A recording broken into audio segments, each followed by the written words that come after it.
Bonjour et bienvenue dans ce nouveau décryptage. Aujourd'hui, on s'attaque à un vrai sujet de société, un sujet très actuel, comment utiliser l'intelligence artificielle et plus spécifiquement ChatGPT de manière écologique et raisonnée, sans pour autant culpabiliser inutilement. L'idée ici, ce n'est vraiment pas de tomber dans un catastrophisme qui paralyse, ni d'ailleurs dans un enthousiasme naïf et aveugle. Le but de cette capsule, c'est de trouver un point d'équilibre. En fait, il s'agit de bien comprendre l'impact réel de cette technologie pour pouvoir en tirer tous les bénéfices sans ressentir la moindre culpabilité mal placée. On part pour un petit voyage vers plus de clarté, alors c'est parti. Allez, on plonge directement dans le vif du sujet avec la question qui brûle toutes les lèvres en ce moment. Est-ce qu'on doit vraiment culpabiliser? C'est vrai que l'anxiété environnementale autour de l'IA est très présente et c'est tout à fait légitime. Quand on lit certains titres parfois très alarmistes, le premier réflexe, ça pourrait être de se dire que poser une simple question à la machine, c'est presque une faute morale. Mais attention, c'est une erreur de minimiser le problème, tout autant que de se blâmer pour chaque petite interaction du quotidien. L'objectif aujourd'hui, c'est d'abandonner ce sentiment de culpabilité et de le remplacer par une compréhension très concrète et objective de ce qui se passe vraiment en coulisses. Première étape de notre analyse, la réalité physique du calcul.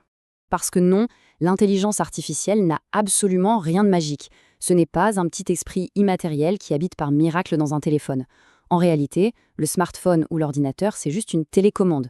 Quand on tape une question, elle parcourt le réseau jusqu'à d'immenses centres de données remplis de serveurs surpuissants. Et ces machines, bien réelles, elles ont besoin de beaucoup d'électricité, de systèmes de refroidissement massifs, parfois de grandes quantités d'eau, et elles sont fabriquées avec des matériaux très complexes.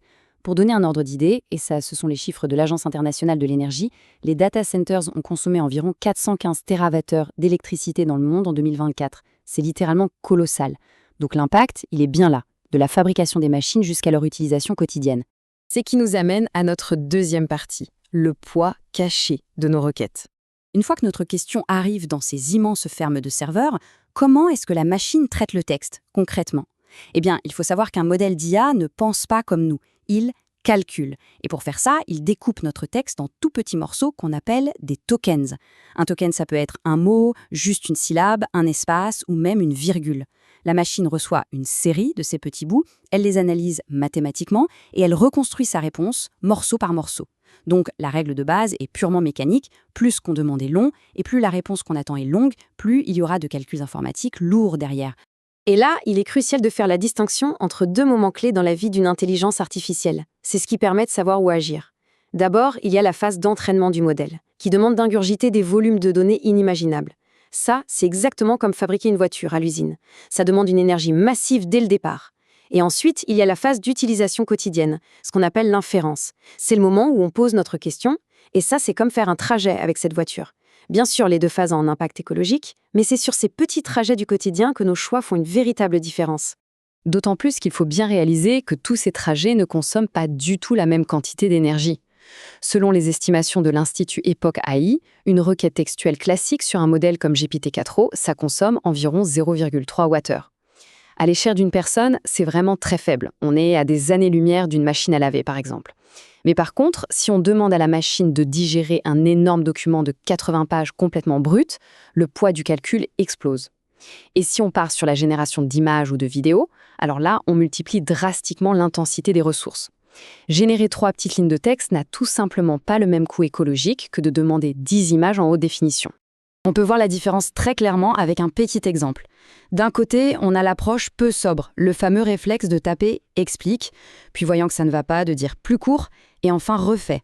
Ça force la machine à mouliner et à recalculer continuellement depuis zéro. Et de l'autre côté, l'approche beaucoup plus sobre, une seule instruction, claire, précise et complète dès le départ. Quelque chose comme « explique en 8 lignes » pour un non-technicien avec un exemple. Cette simple petite phrase bien pensée, elle évite à elle seule une quantité énorme de calculs inutiles. Troisième partie, les bonnes pratiques pour un usage raisonné. Parce que oui, comprendre cette mécanique de calcul, ça redonne immédiatement le contrôle. On peut tout à fait prendre de bonnes habitudes pour profiter de cet outil incroyable, et ce, sans aucune culpabilité. Voici 5 petites règles d'or très pragmatiques. 1. Demander court quand une réponse courte suffit amplement. 2. Fournir tout le contexte dès le premier message pour s'épargner les allers-retours. 3. Regrouper ces demandes intelligemment en un seul bloc. 4. Nettoyer les documents. Au lieu de jeter un PDF de 50 pages à l'IA, mieux vaut copier-coller uniquement les paragraphes dont on a réellement besoin. Et enfin, 5. Garder l'humain dans la boucle. La machine propose, mais c'est bien notre intelligence qui filtre et qui décide. Avec ces simples réflexes, on allège considérablement la charge sur les serveurs. 4e partie, un peu spéciale, le mot de ChatGPT lui-même. C'est toujours très intéressant de se glisser un instant dans la tête de la machine. Si on adopte la perspective logique d'un modèle comme GPT-5.5, Thinking, le message est limpide. L'IA nous dit en substance « Utilisez-moi comme un outil puissant, pas comme un réflexe ». Ça nous rappelle que oui, chaque réponse exige de l'énergie physique, mais que poser une question pertinente n'a rien d'un crime environnemental. Le vrai danger, il n'est pas dans l'humain qui essaye d'apprendre un concept complexe. Le vrai risque écologique, c'est le bruit. C'est l'usage automatique, massif, permanent, quand on génère des tonnes de textes sans les lire, ou qu'on automatise des processus sans aucun discernement. Ce qui nous amène à notre 5e et dernière partie, amplifier la clarté, pas le bruit. En fin de compte, l'enjeu dépasse largement la simple question de l'électricité. C'est un enjeu profondément culturel.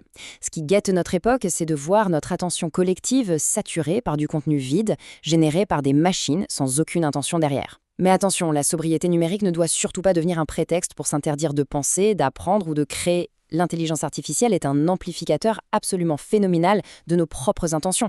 Elle peut amplifier le vide, mais elle peut tout aussi bien amplifier la pédagogie, l'innovation et la clarté.